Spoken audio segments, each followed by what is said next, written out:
關就嚟啦，請大家企起身。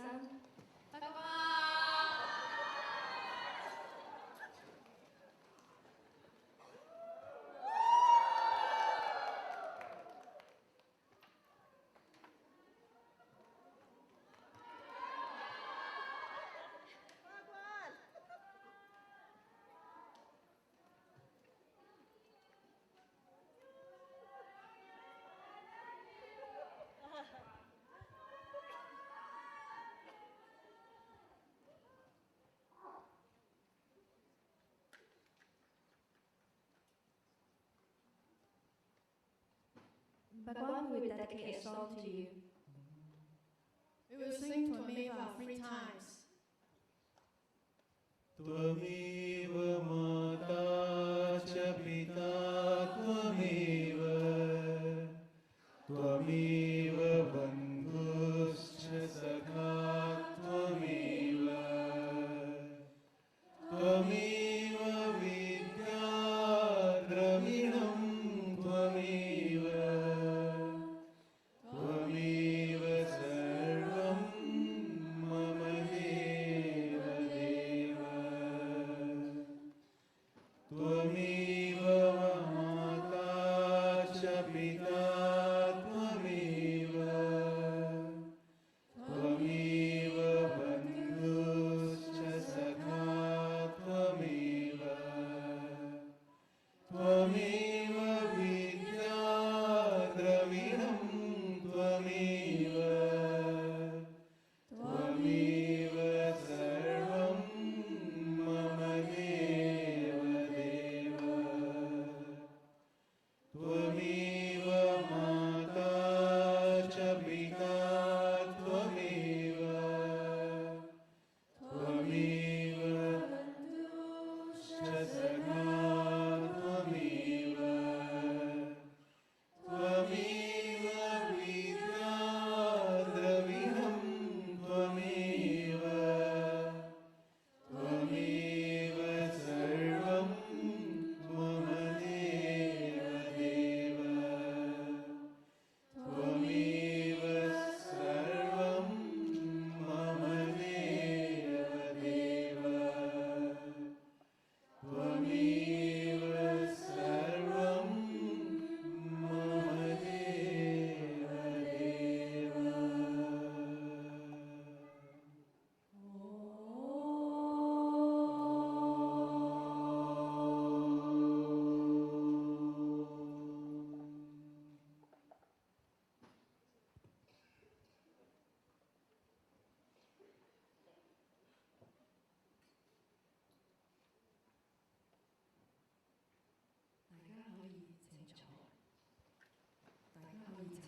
Please be seated.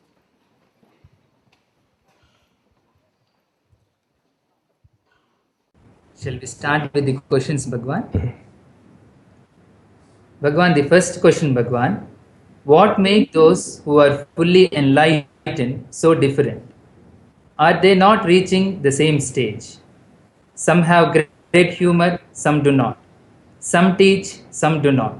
Some tell jokes, some do not. Some laugh and dance. Some people remain silent and sit. The enlightened ones do not engage in daydreaming. That is what makes them different from the normal person. All normal human beings indulge in daydreaming, whereas the awakened one or the enlightened one does not engage in any kind of daydreaming whatsoever. Even when you are enlightened, the personality remains. That is why some after enlightenment continue to be humorous, some are serious, some become teachers, some become silent, because the personalities continue even after enlightenment.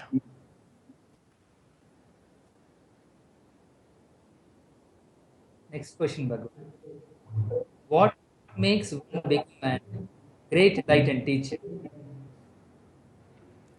If the one who has become enlightened has suffered greatly before enlightenment, he becomes a great teacher. Next question, Bhagwan. Can you give a definition for compassion? Please share to us how to express compassion and teach us how to learn to express it. The physical heart has to undergo a physical change to develop compassion. And for that to happen, the brain has to undergo certain changes before the heart undergoes a change. Only that leads to real compassion. However, you could start by practicing compassion, which is not true compassion, by putting yourself into other people's shoes. As you keep practicing this, changes do happen in the brain, and then it is followed by changes in the heart, and you discover real compassion. So you could start by practicing compassion, which is not real compassion. Bhagwan, thanks for giving all of your gorgeous teachings. It really helps us a lot. When I came back from India deepening course, I really felt so refreshed in my life. I felt like everything has changed because of my change in mental state. But after a few weeks, I started to go back to the state I had before I went to India. I feel so confused about life and don't have any passion in everything. My question is, at the last day of our deepening course, the guides told us if we want to rise our level of awakening, we need to do Chakra Dhyana, give and receive Diksha every day. But I really don't have any passion on it. I just don't want to do anything about it. And I really want to keep up an awakening state. So, do I need to force myself to do the dhyana or give and receive diksha, or I just need to go with my heart? Don't do anything about it. If you if you do not have any passion, it means you have arrived at an important milestone. This is a significant milestone, and you must not move away from there. You should just stay with the fact that there's no passion. This staying with the fact would give you the breakthrough. Bhagwan, I feel like I'm dying soon, but I don't have any idea why. I would like to contribute the rest of my life to the world, but financially there is obstacle for doing so. What can I do for that? Would you please help me to solve the financial problem? And would you give me self-love, Bhagwan? This feeling of dying is a psychological process, which means you are dying to the past. This process, which you feel as though you are dying, is a perfect process. All people who get awakened go through this process, and I will fully bless you for self-love and solving your financial problems. Dear Bhagwan, we love you. Today, Hong Kong has a lot of negative energy flowing, including passive, depression, selfishness, etc. People are facing extreme problems. Recently, the weather in Hong Kong is getting abnormal. Dear Bhagwan, would you please give deep blessings to Hong Kong, China, and the whole humanity? Yes, I would certainly give the blessing. Sri Bhagavan, in the Oneness teachings, you have mentioned about experiencing the pain so that the charges will be liberated and become free.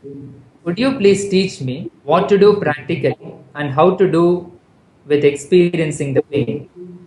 How to make myself focused with full attention on the experiencing? And what can I do to discharge myself from the charges? I am in deep gratitude to your help and answers, Bhagavan. In oneness, suffering is the shortest path to awakening. In oneness, when there is suffering, you should not move away from that suffering. You should not escape that suffering, but fully immerse in that suffering or stay with that suffering. And then the suffering itself becomes joy. But how to do that?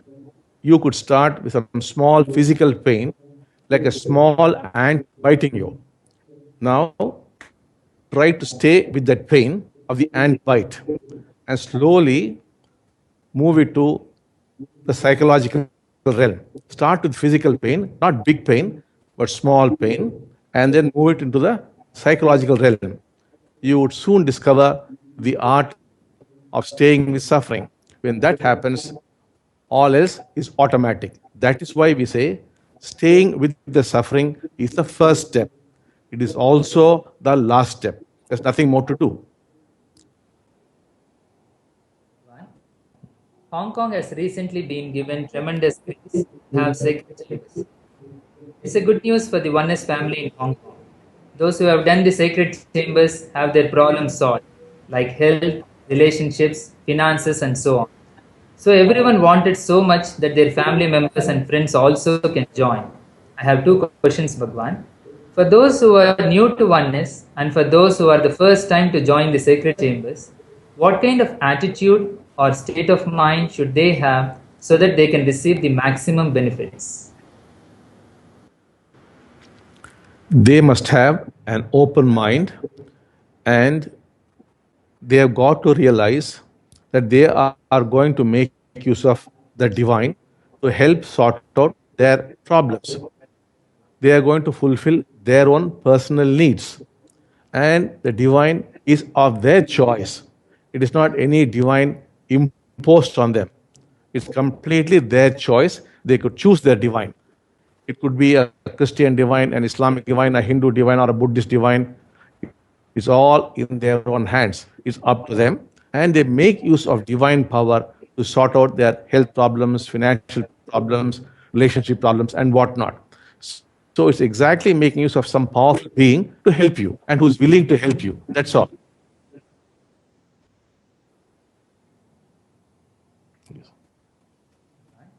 There are some people who do not believe that the sacred chambers could solve his problems, but because of curiosity, they did join. Will these people receive any benefits from the sacred chambers? Believers, non-believers, atheists, communists, you could be anybody, still you would receive the divine grace.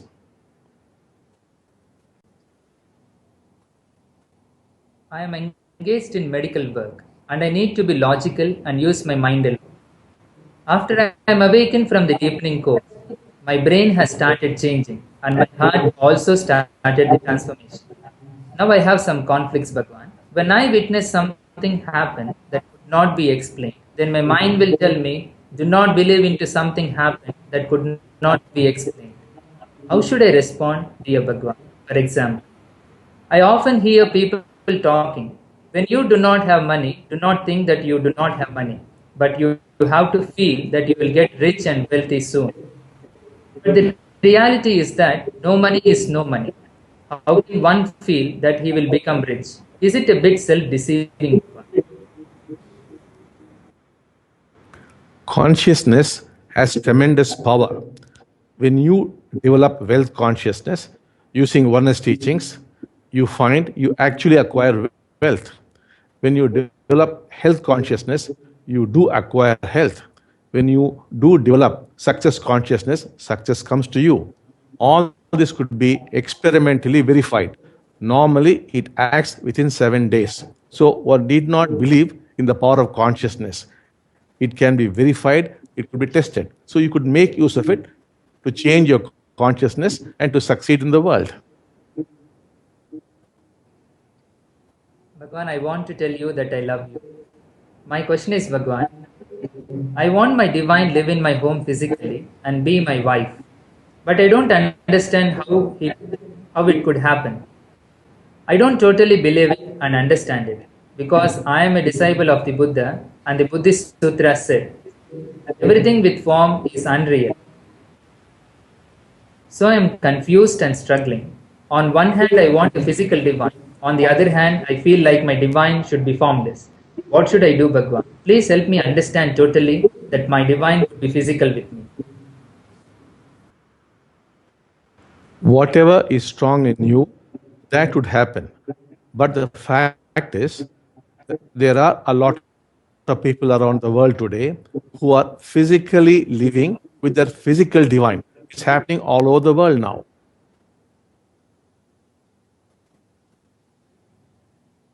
Dear Father Bhagwan, we notice that there is a big change happening in Oneness University, including the news of your retirement this year. I feel sad because we may not be able to see you as frequent as now. But on the other hand, I feel glad that you and Amma can have more time for yourselves. I have two questions, Bhagwan.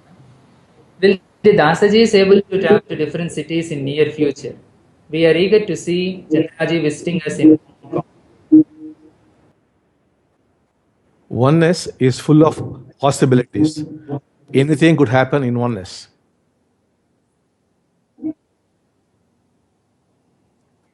What is our role as oneness trainers in the coming years, Bhagwan?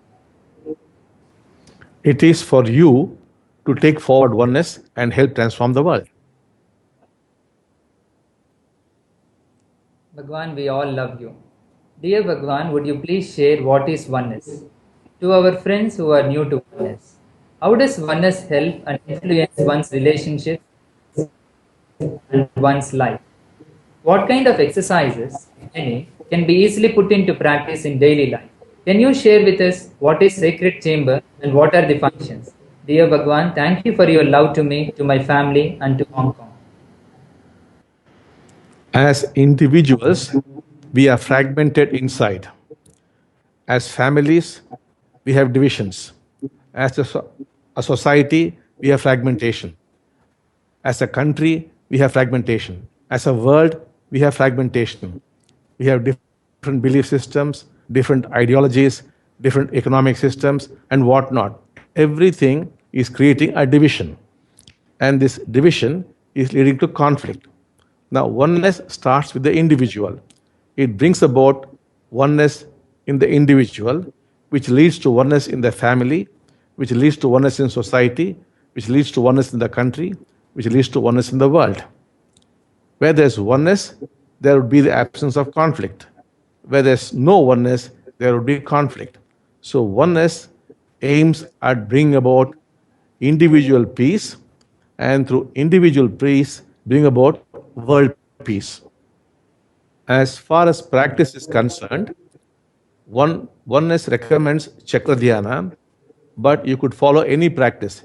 It could be Tai Chi, it could be yoga, it could be some meditation.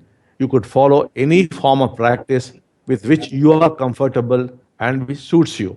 Oneness does not say this is the best practice or that is the best practice. Since we are used to doing chakra dhyana, we talk about it. But it is not that that is the only practice.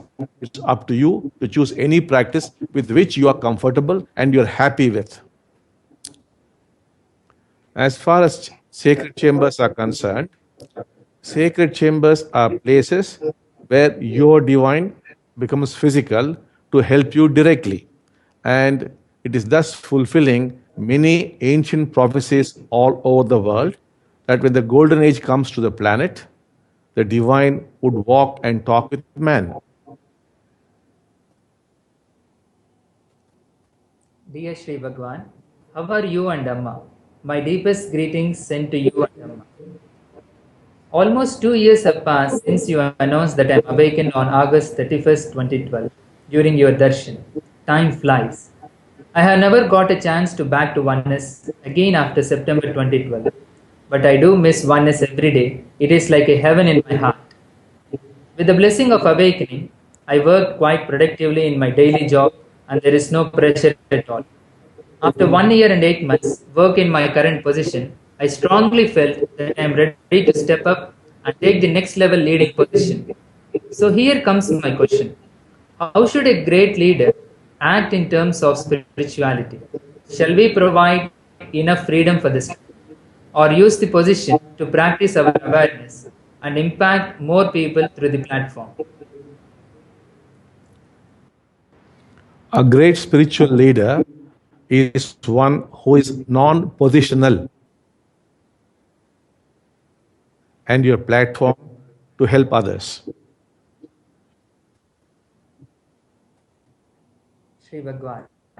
Currently, the financial system, education system, housing policies, and even the climate in Hong Kong are on the verge. How could we apply oneness to a high vision for the future of Hong Kong? What practically can the Oneness Hong Kong community do for Hong Kong? All problems arise from your levels of consciousness. Lower levels of consciousness, which created these problems, cannot solve these problems because they are the cause of these problems. So, the best way to solve these problems is by raising the levels of consciousness, and that is the work you have got to do. As collectively the levels of consciousness goes up, the problems would come down.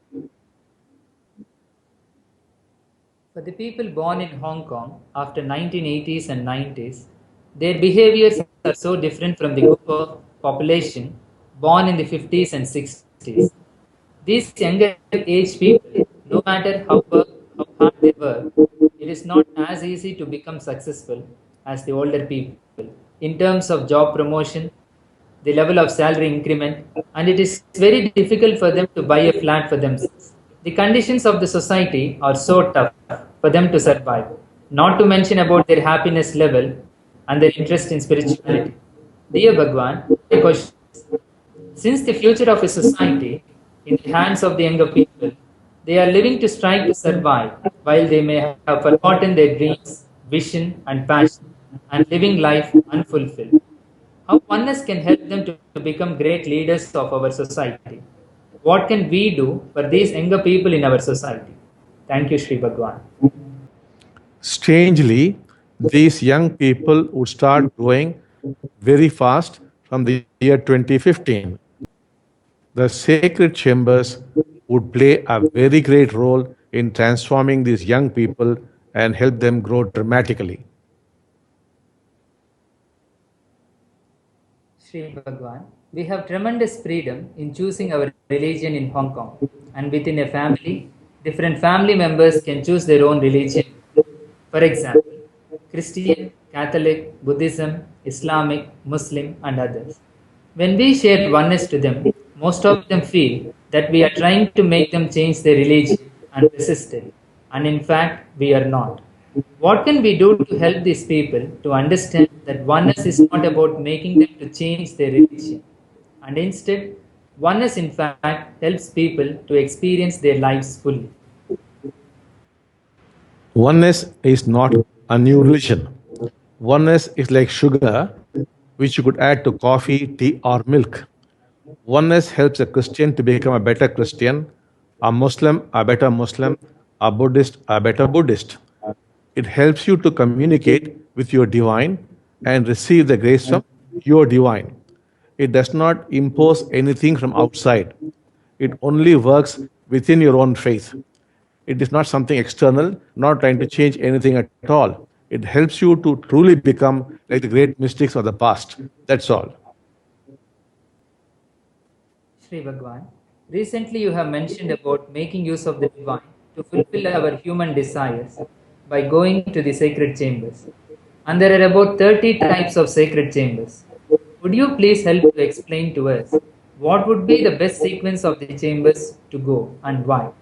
There are people who are non-oneness questioned about if we keep on going to the sacred chambers and get our desires fulfilled, then will it become another excuse to escape from living our life and working hard in our job? Or is it just a question from the mind? First, you must go to the chambers where karma is cleared. After that, you must go to the chambers where you are reprogrammed, that is, your fate is changed. Then you must go to chambers where your ancestors are cleared. Then you must go to chambers where all curses are removed. People are basically cursing each other and they are quite effective. The curses must be removed. After having done all these four things, then you could go to the chambers where you get money or health or relationship or marriage or whatever you want. But these four are basic and fundamental. Dear Sri Bhagwan, please bless me to have a life partner very soon who has the same vision to contribute to oneness. And please bless our oneness works to be smoothly carried out in Hong Kong. I will bless you to have a wonderful life partner. This is the last question, Bhagwan.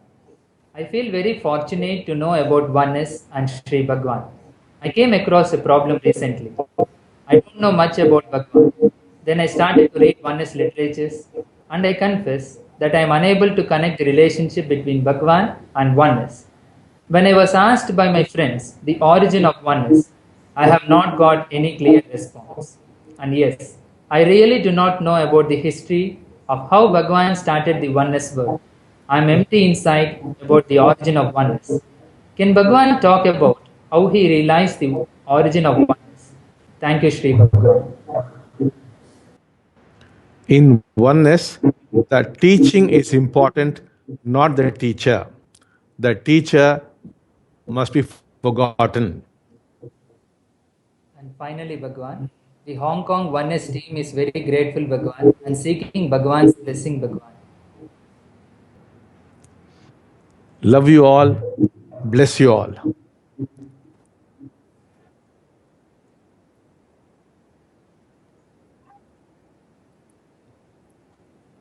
And we would like to pray in the presence of Sri Bhagavan.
Shanti, Shanti, Shanti.